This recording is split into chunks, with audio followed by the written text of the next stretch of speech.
Nesse mesmo ano que na Bélgica, né, o Perelman e a sua colaboradora apresentavam ao mundo o Tratado da Argumentação, a Nova Retórica, na Inglaterra, o filósofo Stephen Toulmin, que viveu, né, de 1922 a 2009, ele sugeria o que ficou conhecido como lógica dos usos do argumento. Né? Então, os usos do argumento coincidem aí justamente com o título da obra do Toulmin, ou da obra pioneira do Toulmin. Essa data, que é 1958, ela é extremamente cara para todo mundo, né, filósofos, linguistas, retóricos, que trabalham com argumentação, porque justamente traz duas grandes obras que vão marcar a retomada dos estudos da argumentação. Com certeza, se estivéssemos, né, numa aula interativa, presencial, a primeira pergunta que vocês me fariam seria justamente se estes autores mencionados, que não tiveram nenhum prévio contato, se esses autores teriam proposto teorias similares. Né? E eu responderia para vocês, não. Né? Então, tanto Perelman quanto o Toulmin não tiveram contato prévio, propuseram duas obras que são bastante distintas, né, tanto no seu formato, na sua linguagem, na sua proposta, mas a partir, né, das quais a gente consegue encontrar algumas possíveis aproximações. Né? Vou trazer uma citação na sequência, mas prestem atenção, né, ao que essa citação vai chamar atenção, que é uma referência comum à prática jurídica e à crítica da redução da razão à lógica clássica. Né? Então, são duas aproximações possíveis que a gente pode fazer entre as obras Tratado da Argumentação e os usos do argumento. Então, nesse slide que eu trago aqui, é uma citação do Plantin, que é um professor, né, foi professor do Rubens, salvo engano, né, Rubens? Depois você me confirma essa informação. Está na obra Argumentação, que foi traduzida, também, salvo engano, não consta aí, mas pelo Rui Grácio, que está aqui conosco. E o Plantin, nessa obra, ele diz o seguinte: estas duas obras, ou seja, a Nova Retórica e os usos do argumento, vindas de horizontes diversos e escritas em estilos totalmente diferentes, convergiam numa referência comum à prática jurídica. Procuram, no pensamento argumentativo, um meio de fundar uma racionalidade específica, própria às coisas humanas. Então, como eu mencionava anteriormente, para que vocês prestassem atenção nessas duas dimensões, o que o autor está trazendo, né, nessa citação? Até então, ou seja, até meados do século XX, a retórica ela tinha sido historicamente desqualificada enquanto saber científico. Né? Ela tinha sido completamente menosprezada pela tradição filosófica. A lógica, por sua vez, ela tinha se matematizado de tal forma que ela se distanciou completamente da linguagem natural. Então, nesse sentido, o próprio Plantin vai dizer que a argumentação ela não foi esquecida, ela foi profundamente deslegitimada. Né? Então, tanto o Perelman quanto, ou melhor, tanto o Perelman e a sua colaboradora, quanto o Toulmin, ao reformar a lógica, eles foram motivados por questões de caráter jurídico. Então, eles se afastam daquele arsenal comumente próximo da argumentação que seria a lógica, para se aproximar do terreno da dimensão jurídica. E ao investigar esse terreno, constataram que a razão, ela não se reduz à lógica clássica. Em outras palavras, né, há outras maneiras de raciocinar e fundamentar as nossas ideias, os nossos valores, que não podem ser avaliados pelos padrões usuais da lógica, mas que também não nos obriga a renunciar à razão em proveito daquilo que a gente poderia dizer que é o irracional ou o indizível. Né?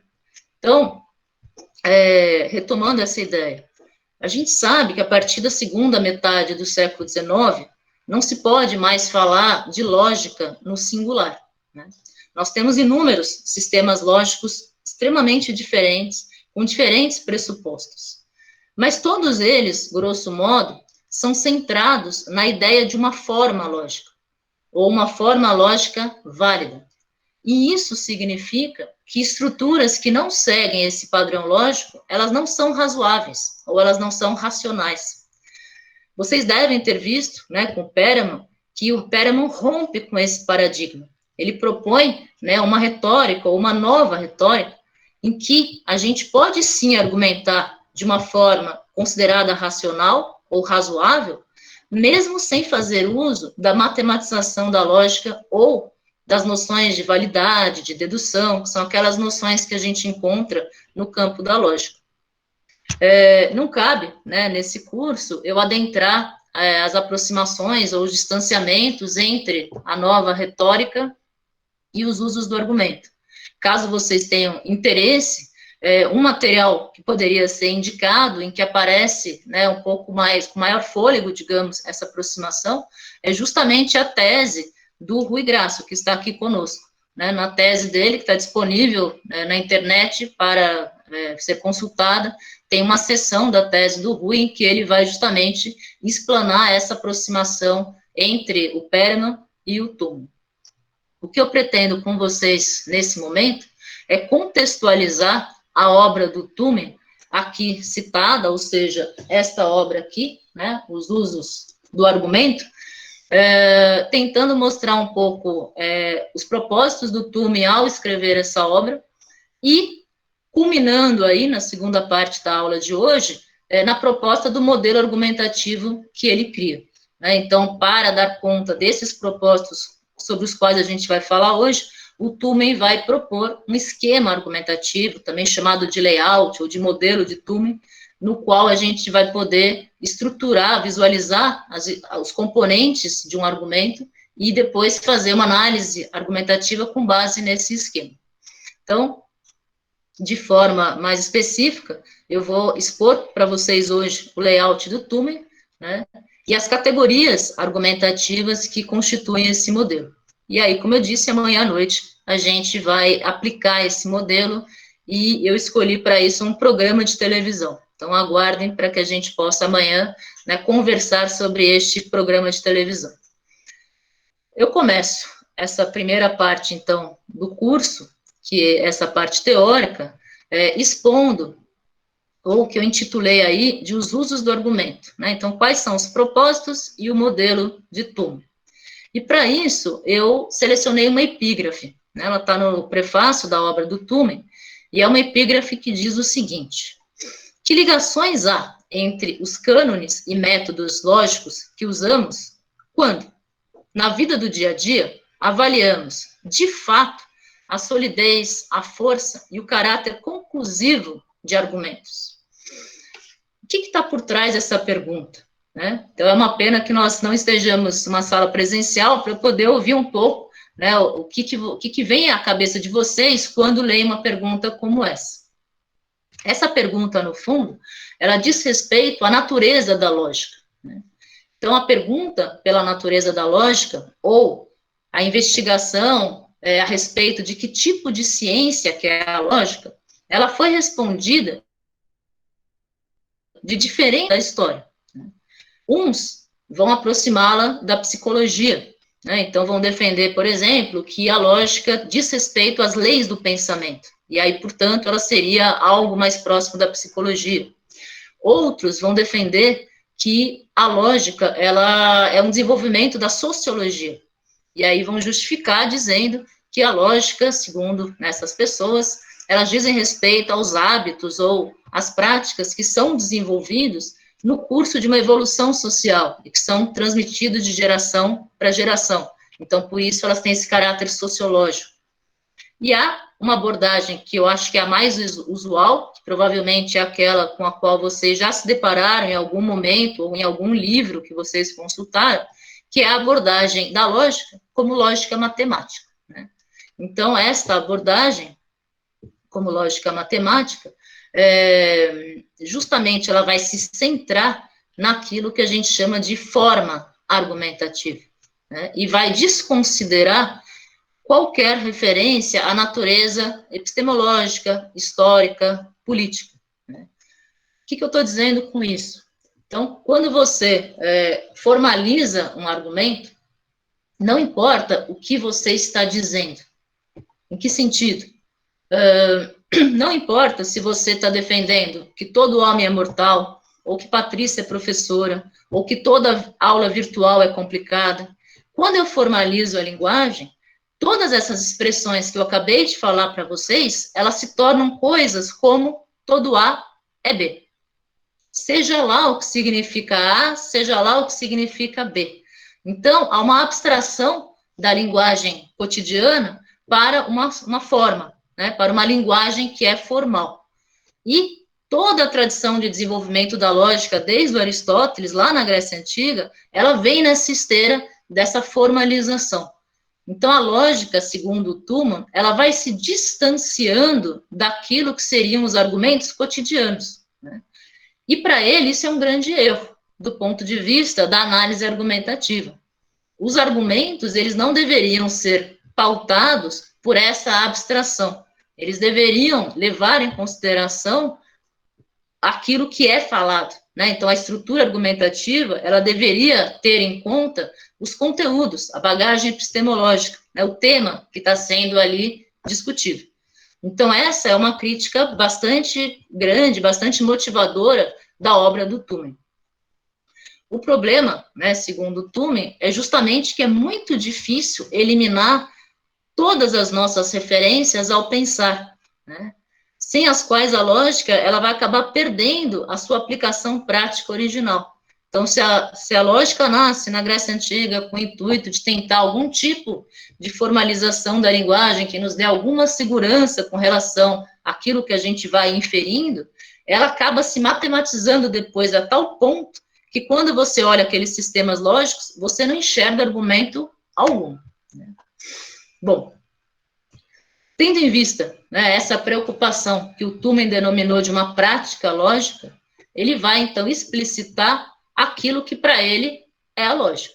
Então, qual a natureza da lógica? Não é a psicologia, não é a sociologia e não é a lógica matemática. E aí, a citação que eu trago para vocês. Dizer, a lógica não diz respeito ao modo como inferimos, nem às questões de técnica.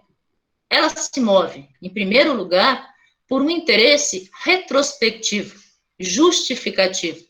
Com os argumentos que podemos apresentar depois, provamos que são aceitáveis as conclusões a que já chegamos, porque nos mostramos capazes de justificar nossas conclusões. O que a gente pode notar com essa citação? A gente nota que, para o Thumann, a lógica, ela não se encerra no que a gente chama de questões de técnica, né? Então, ela não é uma mera ferramenta, né? Então, isso é um ponto para ele. Não se trata de um mero instrumento que pode ser aplicado de modo indistinto, independentemente do conteúdo que está sendo colocado em pauta. Além disso, e contrariamente ao que costuma acontecer no escopo da lógica matemática, a lógica, para o Thumann, ela não tem como cerne a noção de inferência. E isso é algo que nem todos, digamos, os comentadores de Thumann que eu vejo, que trabalham com uma pedagogização do trabalho do Thumann, né, eu vejo muito trabalho sobre o Thumann no ensino de ciências, por exemplo. E nem todos os autores e autoras que fazem esse trabalho realçam esse aspecto da teoria do Thumann que eu acho crucial, né? Então, que aspecto que é esse? Numa lógica tradicional, um curso básico de lógica, a noção de inferência, ela é crucial para que a gente pense o argumento, né? Então, você tem ali, todo homem é mortal, Sócrates é homem, portanto, Sócrates é mortal. Então, o argumento, ele é montado com base nessa noção de inferência. O Thumann entende essa estrutura do argumento como se fosse retrocedendo. Ele compreende, então, que se trata de um processo de justificação, né? Qual é essa sacada que ele tem? Para ele, o raciocínio argumentativo, como eu dizia, ele não diz respeito ao processo de inferência, né? Ele diz respeito, contrariamente, à tal da justificação, baseada numa pergunta, que é essa que vocês têm aí no slide. Dada uma determinada tese, ou asserção, ou alegação, né, o que a gente comumente chamaria de conclusão, como que a gente pode justificar essa tese? E parece sutil, mas o Toomey nem usa a expressão conclusão. Por quê? Porque conclusão parece que é fruto dessa inferência que ele está tentando negar. Ele está dizendo que o argumento não é um processo de pegar certas premissas e concluir algo, mas é justamente ter uma asserção, uma tese, uma alegação e tentar justificá-la. Quais são as razões que fundamentam aquilo que eu estou dizendo? Então, o que eu poderia dizer para vocês? A inferência, ela tem um uso que é prospectivo da razão, né? Então, ela usa algumas razões para a obtenção de uma tese. E, como eu dizia, por isso que a gente nomeia essa tese de conclusão. O Tuman, ele escolhe o termo tese, ou asserção, ou alegação, para nomear aquilo que se pretende justificar. Ele parte, então, da tese, e aí, em atividade retrospectiva de justificação, ele busca as razões que fundamentam essa tese. Então, sobre essa distinção que eu estou tentando chamar atenção para vocês, que, como eu disse, não é algo muito usual na literatura em língua portuguesa, aqui no Brasil, pelo menos, das obras de ensino, né, de ciências, de química, de física, enfim, eu trouxe, então, uma outra citação, que é desses três autores, e que elas se encontram na obra do Rui Grácio, né? Essa citação diz o seguinte: a justificação é uma atividade retrospectiva, enquanto a inferência, ela é prospectiva. Por outras palavras, a justificação de uma tese envolve produzir razões para a tese, depois do fato de termos chegado mentalmente à tese. A inferência, por outro lado, refere-se ao uso de razões para chegar a uma tese e a uma região da argumentação analítica. Então, justamente, né, essa citação está reiterando a explicação precedente que eu estava tentando fazer com vocês. Esses autores citados, né, pelo Rui Grácio, eles estão justamente chamando a atenção para a distinção entre uma argumentação pautada na inferência e uma argumentação pautada na justificação, como se propõe o Tuman. Uma vez que o Tuman ele está tentando, então, ou visando, pelo menos, uma abordagem que ele diz que é uma abordagem prática da lógica, voltada aos usos cotidianos do argumento e também à crítica racional, a gente tem uma outra questão, né? O Tuman vai acabar extrapolando a dimensão formal da lógica e, para isso, ele acaba, inclusive, evitando conceitos que são imbuídos de associações provenientes da teoria da lógica, como a própria palavra lógica, logicamente necessário, dedução, demonstração, entre outras. Ele não deixa de enfatizar, né, que o cerne da argumentação é a questão do raciocínio, mas ele entende que a recusa desses termos é importantíssima, né, para a proposta que ele vai fazer depois de categorização dos argumentos. Por que isso? Né? Então, por que ele se recusa a usar essas categorias que já não são muito familiares? Justamente porque elas não são muito familiares. E, com isso, elas já estariam imbuídas de um significado prévio. Então, ele percebeu, né, que, ao propor uma abordagem que permita que a gente avalie argumentos cotidianos, a lógica clássica não é a ferramenta ideal para isso. E aí, com isso, ele acaba abrindo mão também dos termos que são usuais na lógica. Se, né, ele continuasse usando esses termos que eu dizia que são de alguma forma familiares para a gente, usando, por exemplo, a noção de validade, sempre que tivesse uma boa correspondência entre as razões e a alegação que ele está tentando justificar, imediatamente e talvez inevitavelmente, nós pensaríamos na noção de validade lógica. A gente imaginaria um argumento dedutivo válido, né? Falar, validade para o Tuman, que poderia ser outra coisa, mas para nós estaria muito colada àquela noção usual com a qual a gente aprende, né, num curso de lógica básica. Então, dado essa significação prévia que cada termo já carrega, ele abre mão dessa terminologia e ele vai propor, então, um novo modelo lógico, com novas categorias lógicas, né? Vocês vão identificar, né, daqui a pouco a gente vai falar especificamente dessas categorias, que elas são familiares a nós, mas não por conta dessa esteira da lógica clássica. Elas são familiares porque o que ele propõe, de fato, né, em alguma medida, está bastante próximo de um certo uso argumentativo que a gente faz em várias situações cotidianas. Bom, eu mencionei, né, no início da nossa aula, que o Thumen, né, o nosso autor da aula de hoje, para ele, a argumentação guarda uma proximidade muito grande do direito. Ela é mais afeita, né, assim como o Perelman, a uma certa dimensão do direito e na tentativa de encontrar algum paradigma para argumentação. Tá? Então, ele rechaça a proximidade com a lógica e se aproxima do direito. Então, a ideia agora é tentar entender um pouco de que modo que ele faz isso. E aí eu trago uma citação do próprio Thumen, né, em que ele vai fazer ou pontuar essa discussão.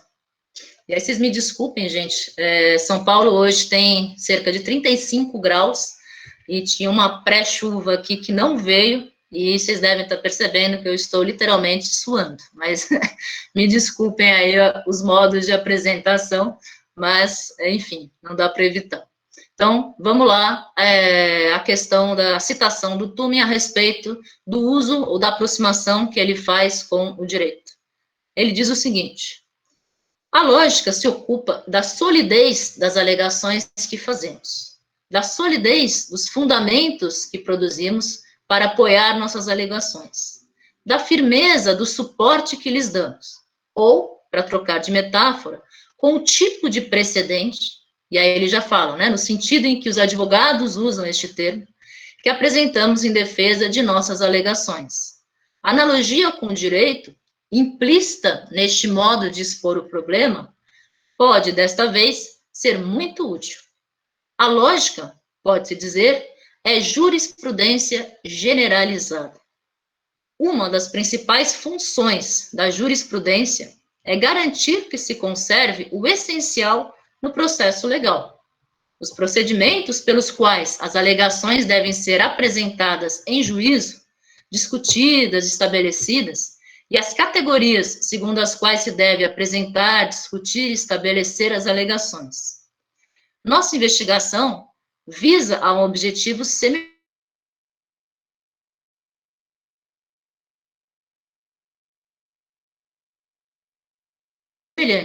se as categorias mediante os quais se podem discutir e decidir as causas. O que a gente deve notar aqui? Que a abordagem lógica adotada pelo Thumen, ela é entendida, justamente por esse autor, como jurisprudência generalizada. Ele traça um paralelo com o direito, né? Então, se no direito a jurisprudência busca garantir a conservação dos procedimentos e das categorias que estão ali envolvidos, né, no processo legal, na lógica entendida como jurisprudência generalizada, que é o termo que ele usa, procura-se identificar quais são os procedimentos e as categorias que permitem a deliberação das causas que caracterizam o processo racional. Dito de outro modo, assim, né, como existem semelhanças entre os procedimentos dos inúmeros e dos diferentes processos judiciais, podemos também, segundo Thumen, identificar procedimentos comuns ao processo racional, procedimentos padrão daquilo que ele vai chamar de prática crítica. Nesse sentido, a função crítica da razão, ela vai ocupar o cerne da proposta thumeniana. Ao se aplicarem, né, às pessoas e aos argumentos destas pessoas como padrões de realização, que é outro termo que ele usa, as regras lógicas, elas vão se submeter a um julgamento possível. As alegações bem fundamentadas vão acabar resistindo às críticas, sendo justificadas, e nas palavras do Thumen, ante o tribunal da razão. Então, o que está em jogo aqui? Né? Essa identificação que o Thumen traz com o direito é justamente que, se no direito a gente tem uma infinidade de procedimentos, né, de processos judiciais, só que você tem algumas normativas que nos permitem visualizar aquela infinidade e perceber que há alguns padrões que se encaixam naquilo que já foi previamente esquematizado, a mesma coisa acontece com a argumentação. Nós temos inúmeros tipos de argumentos, mas há algo que se poderia dizer que pode ser extraído como um modelo que vai, né, ser subjacente a essa infinidade ou essa diversidade argumentativa. E é esse modelo sobre o qual a gente vai conversar daqui a pouco. Né? Então, ele vai atentar a essa função crítica da razão. A razão não é mais restrita àquela lógica matemática. A razão aqui, ela se amplifica. Né? Então, a ideia de uma racionalidade, ela é mais abrangente do que aquela matematização com a qual a gente está mais familiarizado quando está no escopo da lógica. Essa introdução que eu estou fazendo aqui com vocês, ela permite a extração de alguns importantes aspectos da proposta. Então, eu vou passar aqui a uma revisão, né, de 4 pontos que eu acho cruciais daquilo que eu venho falando com vocês, e aí a gente pode fazer, né, um primeiro intervalo para conversar um pouco, para perceber, né, as dúvidas de vocês, ter acesso a essas dúvidas, e aí eu sigo apresentando as categorias e falando um pouco dessa estrutura argumentativa que o Thumen propõe, tá certo? Então, vamos lá. Desses principais pontos, ou do que eu estou chamando aí de revisão. O primeiro ponto diz respeito, né, ao Thumen criticar as concepções de lógica vigentes, né, em especial a lógica formal. E principalmente, né, qual que é a crítica à lógica formal? Uma vez que ela não só se distanciou, né, dos usos práticos dos argumentos, como ela restringiu a racionalidade aos aspectos formais do raciocínio. Então, ela acaba formalizando de tal forma a argumentação, os elementos epistemológicos, ou seja, aqueles que dizem respeito ao conhecimento, aquilo que está sendo tematizado, né, aquilo que a gente consegue visualizar na nossa experiência cotidiana, ou seja, dimensões empíricas também da argumentação. Esse é o primeiro ponto.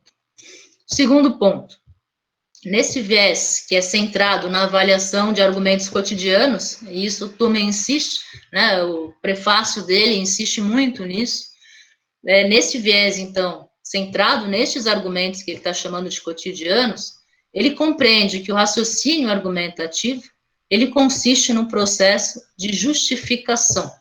E, portanto, a lógica, então, ela tem um interesse retrospectivo ou justificativo e ocupa-se da solidez das alegações que são feitas. Então, esse ponto, como eu já tinha dito anteriormente, ele vai, de alguma forma, fazer um contraponto à ideia de uma lógica centrada, né, na noção de inferência. Terceiro aspecto, essa perspectiva adotada por ele carece de um modelo lógico novo, justamente porque ele está negando a aplicação ou a pertinência da lógica para lidar com argumentos práticos. Com isso, ele precisa propor um novo modelo. Mas se o modelo é novo, ele não quer trazer aquele ranço de significação que os conceitos já têm, né? Os conceitos cunhados dentro do escopo da lógica, eles trazem já uma significação que o Thumen vai tentar evitar. Então, ele vai criar, né, uma nova terminologia para as categorias que ele vai propor. E, em quarto lugar, esse modelo que ele está propondo, sobre o qual eu ainda não falei, né, o cerne dele, que vai ser essa segunda parte da aula, esse modelo, ele é mais afeito ao direito do que à matemática, né? Então, ele está menos interessado naquelas noções de inferência que são típicas da matemática e aquela formalização da linguagem típica também da matemática, e ele está muito mais interessado ou especificamente interessado nas alegações como padrões argumentativos, que têm que ser o tempo inteiro submetidos ao tribunal da razão, né? Então, é só a nossa razão que vai poder dizer se aquelas alegações se sustentam ou não, né? Então, em que medida eu posso, de fato, encontrar dados, encontrar garantias que vão dar suporte às alegações que eu pretendo defender. Então, é muito mais afeito à área do direito do que à matemática.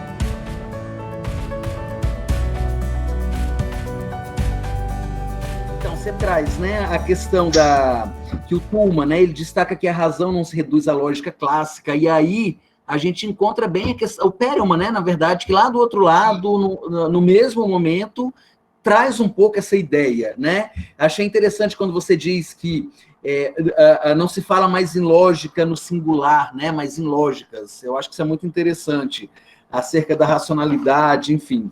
Só que é uma pergunta, assim, na verdade não é uma pergunta diretamente para você, mas é uma pergunta que eu jogo para a gente pensar, né? Considerando essa apresentação que você fez do Tullman, né, e que eu acho que está muito correta, o Tullman, ele prega, de certa forma, uma desformalização, não é? Você não vê dessa forma? Né? Então, ele desformaliza aquilo que estava muito, sem uma conotação pejorativa, muito quadradinho ali, né? E aí, isso, você não acha, na sua forma de entender a perspectiva do Tullman, que isso não acaba se tornando um telhado de vidro? Né? Porque ele evita terminologias clássicas, digamos assim, mas ele cria outra, a partir do layout, ele cria uma outra terminologia que acaba formalizando a desformalização. Sim. Né? E você acha que isso não acaba sendo um telhado de vidro? Eu acho que essa é justamente uma das grandes críticas que se faz ao Tullman. Eu acho que o Rui pode falar melhor sobre isso, mas uma das grandes críticas é que ele não abre mão da questão da lógica ser centrada no raciocínio, então o raciocínio continua fulcral ali na proposta dele.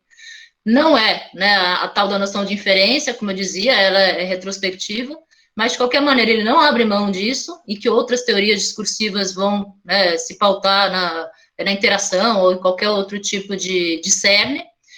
E, por mais que ele faça a crítica à formalização da lógica, que de fato no século XIX ela estava já, né, no seu extremo, você pega trabalhos de lógica, você não reconhece ali, não tem uma frase em língua portuguesa, diria assim, é tudo matemática.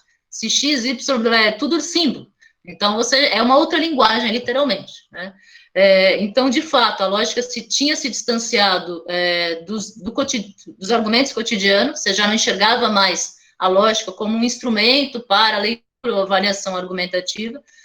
Por um lado, ele diz que ele reconhece o caráter epistemológico, político, sociológico daquilo que está sendo tematizado, e, inclusive, né, vai aparecer daqui a pouco, ele usa a expressão campo-dependência, então há, né, um tipo de argumento que vai depender daquilo do âmbito que eu estou dizendo, se eu estou no campo jurídico, se eu estou no campo sociológico, se eu estou no senso comum, de onde eu estou falando e com quem eu estou falando ali, vai entrar isso de alguma medida, mas quando a gente, né, daqui a pouco vai apresentar para todo mundo, a não ser que todo mundo tenha lido, né, o texto que eu indiquei do próprio Tullman, quando ele faz a proposta e aí você encontra aquelas categorias, de alguma forma ele está formalizando novamente, né?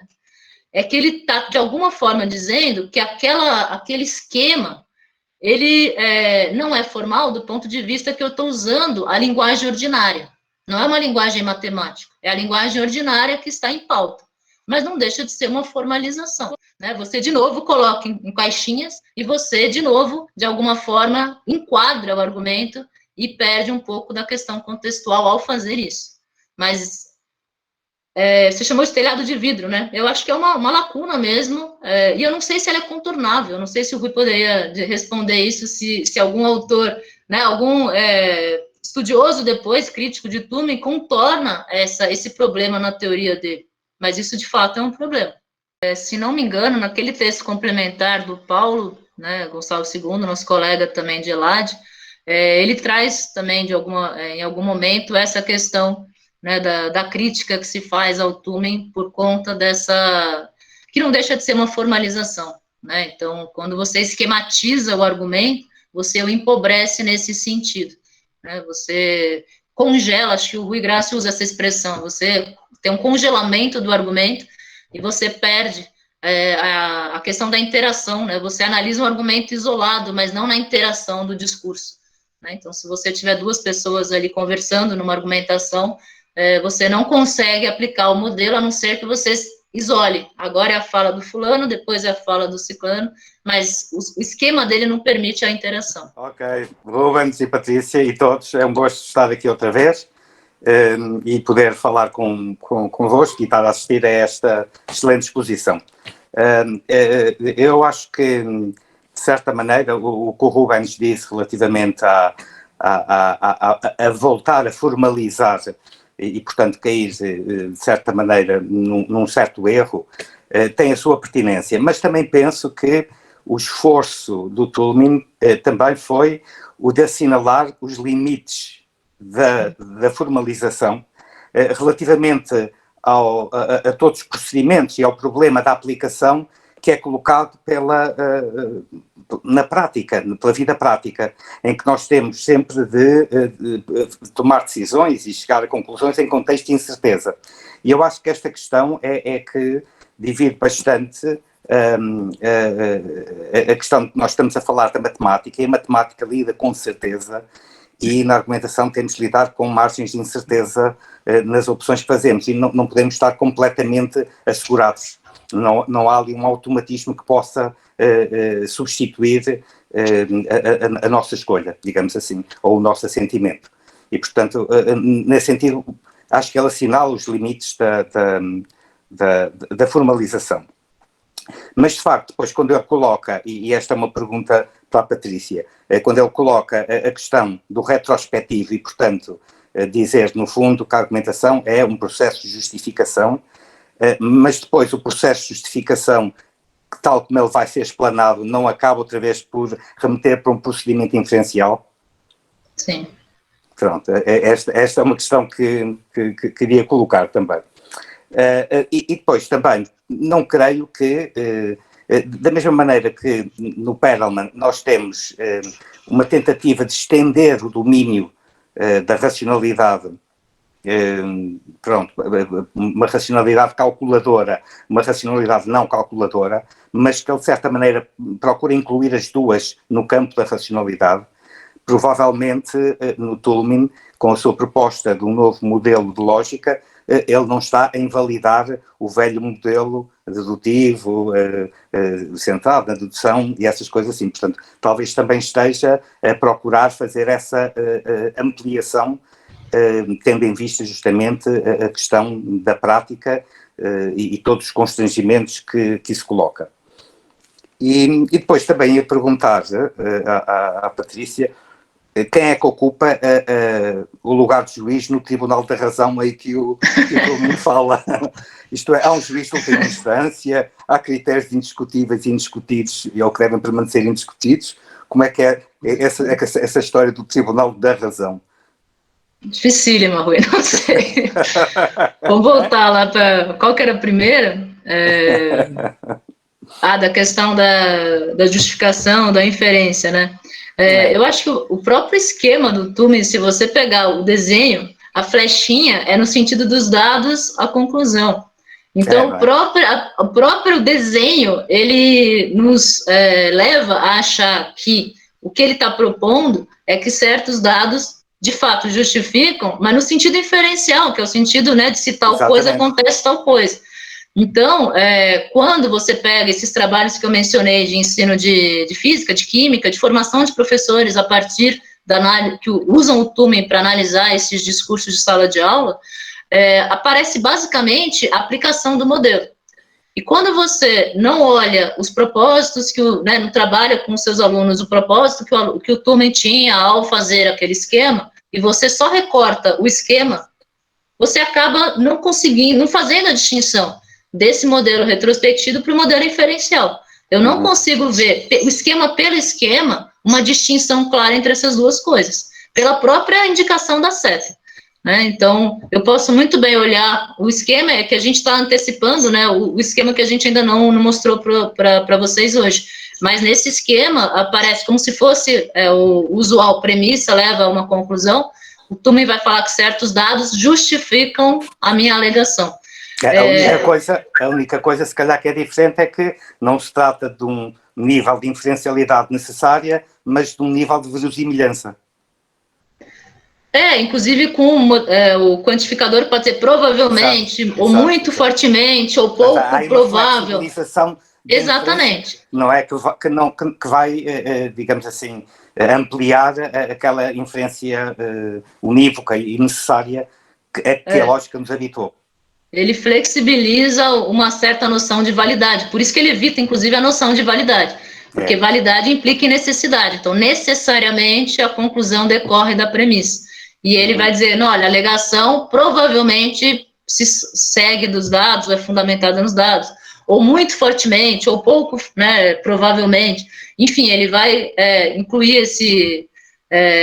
No fundo, em vez de dizer decorre de, ele diz faz sentido que...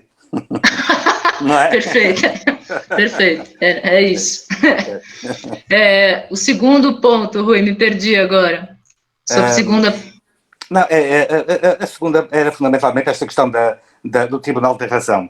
Quer dizer, quando ele evoca aí o Tribunal da Razão, pronto, que isto é sempre um termo complicado, uma expressão complicada, e com muita tradição na filosofia. Eu acho complicadíssimo, porque justamente, né, que tipo de racionalidade está em voga que teria um crivo, e ele usa em letra maiúscula, né, razão em letra maiúscula, que nós teríamos aí um parâmetro, a princípio único, mas unívoco, de razão, que nos diria, né, aquelas alegações que vão se sustentar, apesar de serem postas em prova o tempo inteiro, e aquelas que vão ficar pelo caminho. E eu aí até tenho feito noutras intervenções deste curso essa questão desse trânsito, digamos assim, de um plano da argumentação para um plano depois da análise que já parece meta-argumentativo. E a questão que se coloca é até onde e a que título é que esse plano de avaliação se pode querer meta-argumentativo. Não é? Que é uma boa questão que fica aí. Eu não sei responder de fato, e o próprio Tumen brinca com isso no prefácio, da questão de quanto os estudos na área de comunicação, por exemplo, fizeram para ele um desserviço, em certo sentido, de terem reduzido aquilo tudo que ele está propondo do ponto de vista epistemológico, que ele tá achando que está criando, né, uma nova epistemologia, e se reduziu ao esquema que ele cria, o modelo de Tumen. Né? Então ele fala, olha, mas por outro lado, eu fiquei conhecido nos Estados Unidos inteiro, as pessoas usam esse modelo e fazem crítica e outros modelos a partir do meu, então ele faz uma ironia ali que também ele não pode virar as costas para isso, né, e ser um mal-humorado e dizer, não, obrigada, não quero que vocês façam mau uso do meu esquema, ele só funciona ligado a toda a teoria epistemológica que eu estou propondo. Mas, de fato, se você pegar a literatura aqui em língua portuguesa, aqui no Brasil, basicamente se fala do modelo de Tumen, ou seja, do esquema que ele propõe e o que não há, que esse curso está propondo, são exercícios de aplicação desse modelo, né, no âmbito mais amplo, que não no ensino de alguma coisa especificamente.